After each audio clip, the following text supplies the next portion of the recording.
Saya Ardian Eka Wahyudi, seorang pegawai bekerja di bank swasta di Jakarta, usia 47 tahun, ayah dari 2 orang anak. Oke, Ibu? Saya Oki Trisiana, ibu rumah tangga. Baik, Bapak Ibu domisili di mana? Di Depok, Jawa Barat. Depok ya? Iya. Tinggal Depok, oke. Ya, seperti biasa sebagai pegawai swasta, jadi pagi-pagi ke kantor di daerah Blok M, gitu seharian. Dari Depok Blok M ya, Pak? Depok Blok M, mengarungi kemacetan setiap hari, pulang sore hari, sampai rumah malam, yaitu seperti biasa seperti itu. Ketika weekend ya waktu bersama keluarga, hanya olahraga, jalan-jalan, seperti itu. bersih-bersih, berkebun.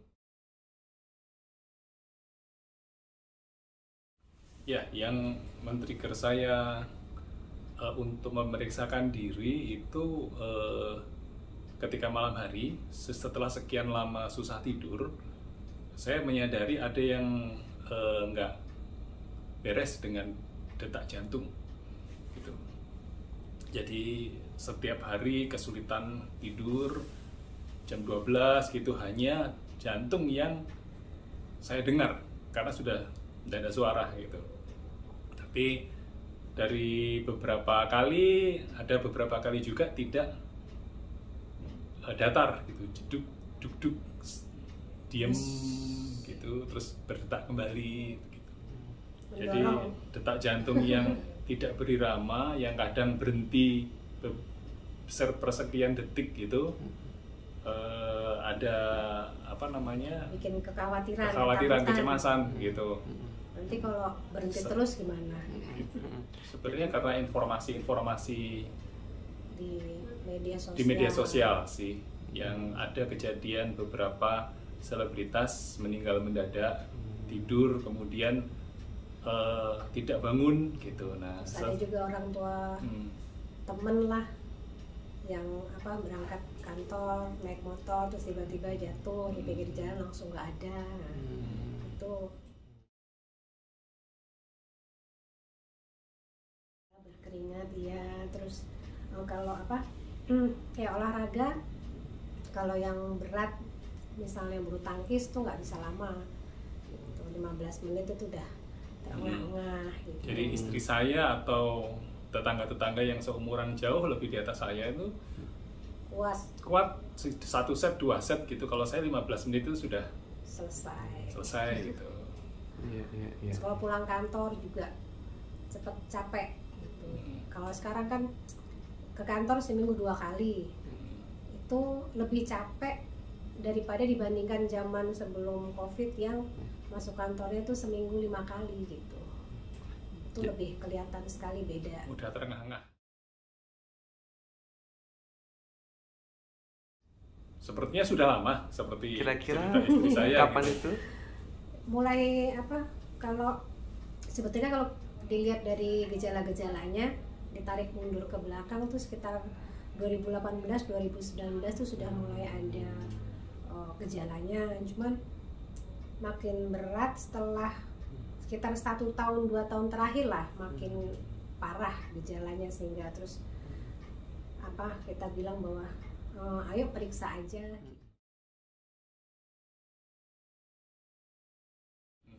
Hasil check up pertama itu eko ya, dari EKG memang kelihatan ada keanehan. Terus habis itu disarankan eko. Setelah eko yang pertama ini di rumah sakit pertama, itu emang ketahuan bahwa ada masalah di katup jantung yang bocor, aorta. Katup aorta jantung yang bocor gitu. Tapi waktu itu di rumah sakit yang pertama levelnya masih ringan. Jadi cukup hanya dengan obat aja gitu. Dapat beberapa macam obat. Oke, setelah minum obat itu langsung gejala berkurang, langsung bisa tidur. Wah, bener nih, berarti udah cocok, kita tenang kan gitu. Tapi ternyata sebulan 2 bulan kemudian gejala itu kembali lagi, yang nggak bisa tidur, gampang capek segala macam itu kembali lagi gitu. Akhirnya kita diskusi, terus ngobrol berdua ngambil keputusan bahwa kita harus cek harus nyari second opinion gitu ke rumah sakit lain yang spesialis jantung. Pada waktu check up pertama itu bulan apa Bu Putih? Desember ya. Jadi 2 bulan mungkin sampai Februari rasanya masih nyaman. Tapi setelah itu mulai kira-kira kenapa kok mulai ada gangguan lagi? Kira-kira apakah obatnya berhenti atau? Obatnya terus gitu. Tapi ya memang mungkin kalau dari analisa saya ya karena dia tingkatannya bukan light lagi, bukan yang ringan lagi, tapi mungkin udah medium atau berat, jadi butuh obat yang lebih kuat lagi. Mungkin ya, tapi kita akhirnya cari second opinion di sebuah rumah sakit swasta di Jakarta. Khusus gitu. jantung. Menurut dokter, seorang profesor, beliau bilang ya ini seperti diagnosa pertama dari suara stetoskop yang saya dengar. Jantung Bapak sepertinya memang ada masalah di katup gitu. Tapi tingkatnya seperti apa, saya kurang cukup menganalisa dari laporan sebelumnya gitu, sehingga diputuskan untuk dilakukan eko kembali. Eko ulang, habis setelah eko terus disarankan untuk TEE juga gitu. Jadi langsung pas awal Ramadan ya 24 April ya. Itu Maret. kita TEE, opname untuk TEE gitu, terus hasilnya ternyata tingkatnya berat, jadi kebocoran katup aorta jantung tingkat berat gitu. Tapi berita bagus, dan ada robekan di pembuluh darahnya di jantung. Berita bagusnya adalah waktu itu profesornya bilang bahwa kondisi pompa jantungnya masih bagus di atas 50%, jadi sebaiknya segera dioperasi saat ini juga, tidak nunggu lama-lama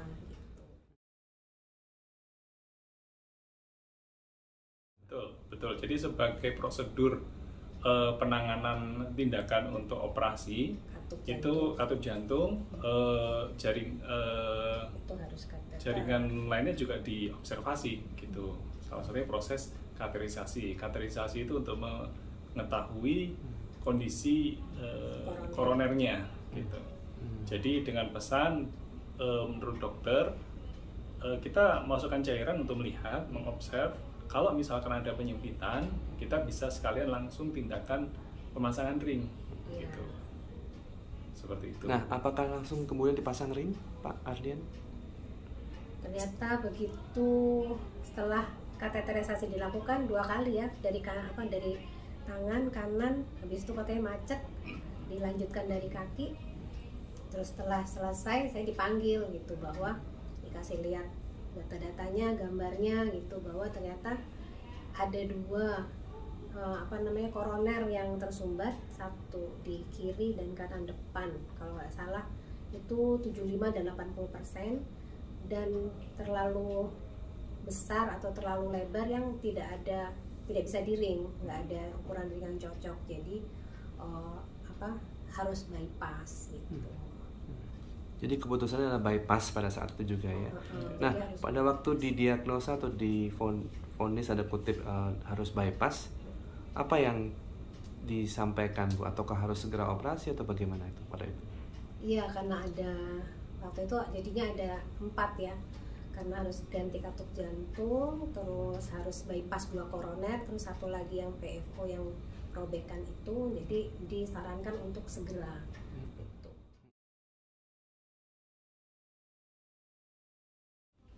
Karena melihat kompleksitas tindakan ya, yang dari tadinya kita perkirakan hanya satu katup jantung, kemudian ternyata ada 3 tindakan tambahan, otomatis kita dan rekomendasi segera mungkin setelah Lebaran gitu, akhirnya kita mencari opini ketiga gitu, agar apa yang kita putuskan nantinya itu benar-benar firm, yang terbaik gitu ya, terkait dengan waktu, resiko, biaya gitu, dan support sistem di keluarga gitu.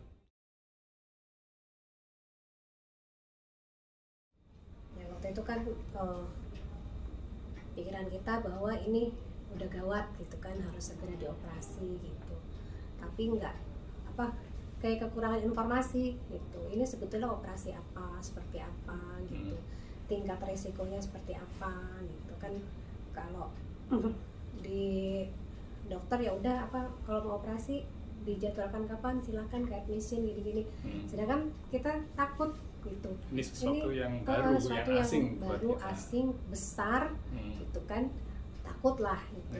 Nggak pede, nggak percaya diri untuk melepaskan suami ini, mau dikasih ke siapa ini untuk tindakannya. Gitu. Itu pertama. Yang kedua dari faktor biaya gitu. Karena ini operasi beresiko dan besar dan kompleks, otomatis biaya yang dibutuhkan adalah besar gitu. Jadi kaitannya dengan asuransi melebihi coverage dari asuransi di mana saya bekerja gitu. Kemudian ada opsi dengan BPJS di mana saya juga terdaftar BPJS, itu ada beberapa tindakan yang tidak di cover begitu. Kemudian juga tindakan di Rumah Sakit Harapan Kita sebagai sentral Rumah Sakit Jantung Indonesia itu ada antrian yang harus dilalui gitu. Mengingat juga kondisi saya menurut informasi adalah gawat kondisinya, tapi Bapak tidak darurat gitu. Jadi level prioritisasi di Harapan Kita mungkin akan menjadi beberapa pertimbangan.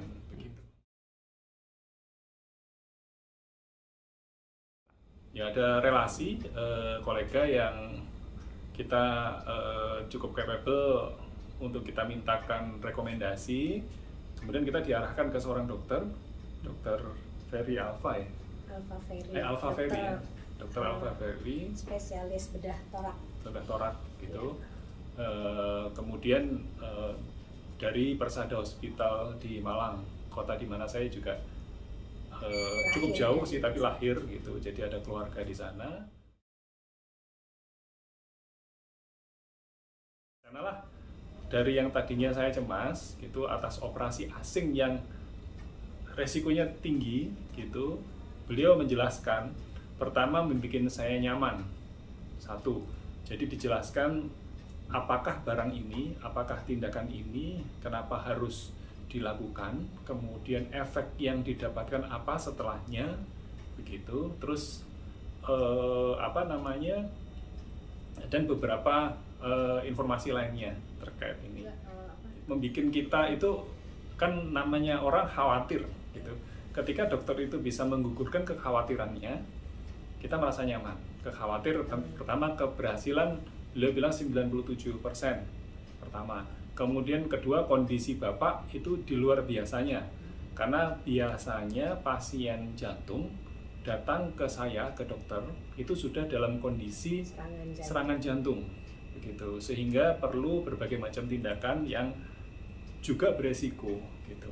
Tapi Bapak saya yakin cukup cepat nanti recovery-nya. Begitu. Track record-nya Dr. Alfa Ferry juga yang kami juga observe, otomatis kami tidak begitu mudah untuk menerima advice dari orang yang juga baru kita kenal.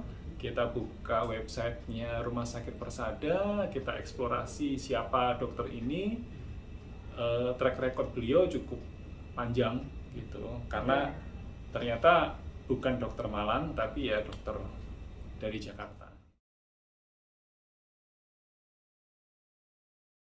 Sebelumnya kita sempat ketemu juga dengan calon dokter bedah jantungnya gitu. Cuman mungkin waktu itu juga kitanya juga masih kaget, terus masih kurang pengetahuan, belum browsing apa segala macam. Jadi beliau menjelaskan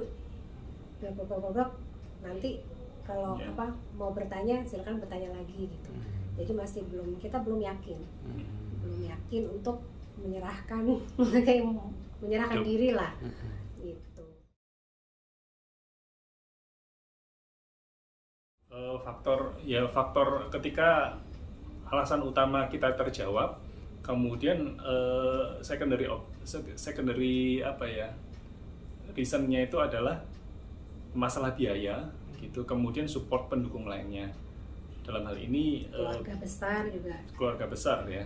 Maunya Jadi kalau apa namanya biaya sangat berbeda. Kalau jika iya, di rumah sakit sebelumnya itu dengan bedanya lumayan. beberapa paket tindakan begitu dengan fix dengan pricing gitu. Sementara kalau di Persada ada jumlah yang sangat berbeda gitu, cukup signifikan perbedaannya.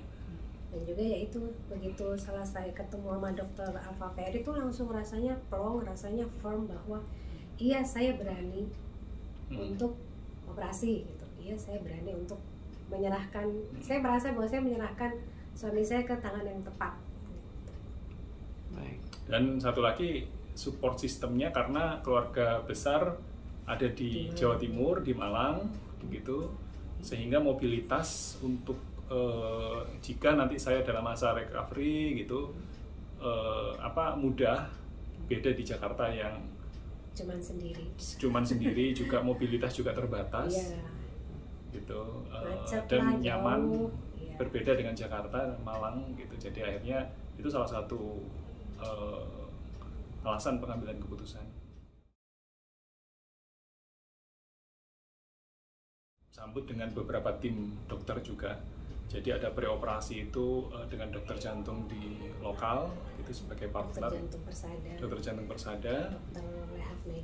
Dokter rehab medik juga disiapkan gitu. Mereka akan dari yang sebelumnya saya ini dokter apa sih, ada rehabilitasi medik gitu. Ternyata diberikan gambaran fase-fasenya. Ya, ada latihan-latihan yang perlu dilakukan sebelum operasi dilakukan. Pasca operasi gitu. Diinformasikan gitu untuk semua lancar. Alat-alat pun juga hampir sama dengan yang di Jakarta untuk observasi awal kembali gitu. Enaklah cepat. Cepat Prosesnya ya. cepat. Baik. Ya. Apakah informasi yang diberikan cukup untuk membuat Bapak Ibu juga semakin tenang dalam menyambut operasi? Cukup Sangat ya. cukup. Sangat cukup.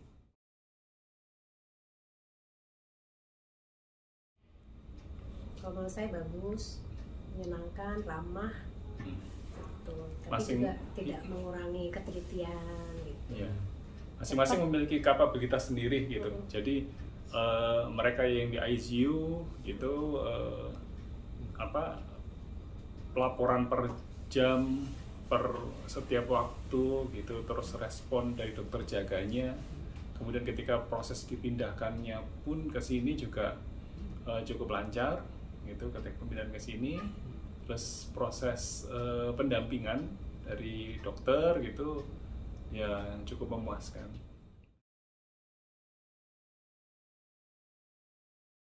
Ya itu kalau saya agak surprise juga ya gitu, tapi senang sekali gitu karena dokter Alfa bersedia untuk ketemu kita dengan keluarga besar gitu, bisa menjelaskan. Jadi sesuatu hal yang kan namanya informasi seperti sebuah lirik lagu.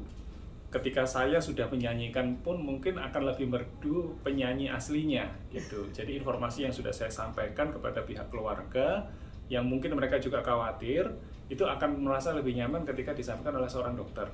Di mana sesaat sebelum operasi dijelaskan ini operasi apa sih gitu.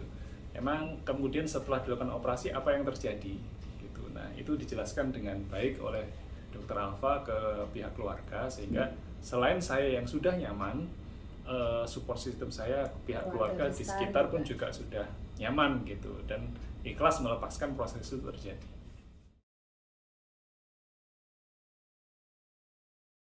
Cukup baik ya gitu. Jadi setelah operasi 4,5 jam kita keluar, itu ada pengawasan 2x24 jam di ICU gitu, belum ada rehabilitasi. Sudah mulai dokter ya sudah observasi untuk persiapan pernafasan terutama karena yang dibuka adalah ini ya jantung ya itu. Jadi ketika ada potensi seperti yang diinformasikan sebelumnya, ada potensi kesakitan ketika batuk gitu, Sudah atau ada diajarin dahak gitu, jadi cara sudah batuk yang dikasihkan, efektif. diinformasikan cara-cara menghindari kesakitan yang mungkin timbul karena hal-hal sampingan begitu. Kemudian ke sini latihan di tempat tidur, sudah sekian lama di tempat tidur, proses turun dari tempat tidur, pemanasan, gerak gitu, sensor keseimbangan gitu. Terus persiapan, ada namanya alat baru katup dimasukkan di sini gitu, sehingga perpindahan dari detak ketika istirahat dan ketika beraktivitas itu supaya smooth, harus ada penyesuaian, ada diinformasikan cara-cara gitu.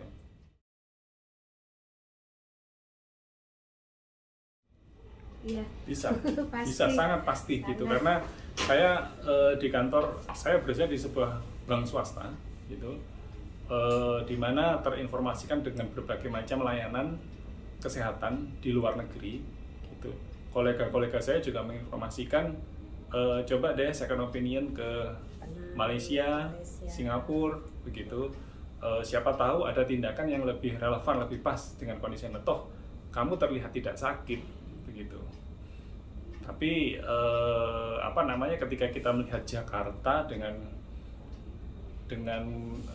Rumah Sakit Harapan kita yang merupakan rujukan nasional gitu, terus kemudian dengan dokter yang terbatas, meskipun fasilitas kesehatan di Jakarta cukup mumpuni dengan berbagai macam rumah sakit swasta gitu, saya pikir ini sangat bagus sekali gitu, ada opsi di kota lain yang dengan fasilitas dan treatment yang sama, tapi kondisi kotanya berbeda gitu, fasilitasnya yang sama dengan affordable price, dengan harga kondisi yang berbeda itu, mobilitas bisa kita atur karena tidak macet, kotanya enak gitu, dan harganya lebih terjangkau gitu, dengan fasilitas yang lebih bagus, dengan jaminan treatment sama seperti di Jakarta. Gitu. Baik. Siap. Terima kasih banyak Pak Ardian dan Bu Oki. Semoga terima kasih banyak pelayanannya, excellent service. Pokoknya cepat sehat ya Pak. Ya, terima kasih. Oke, thank you.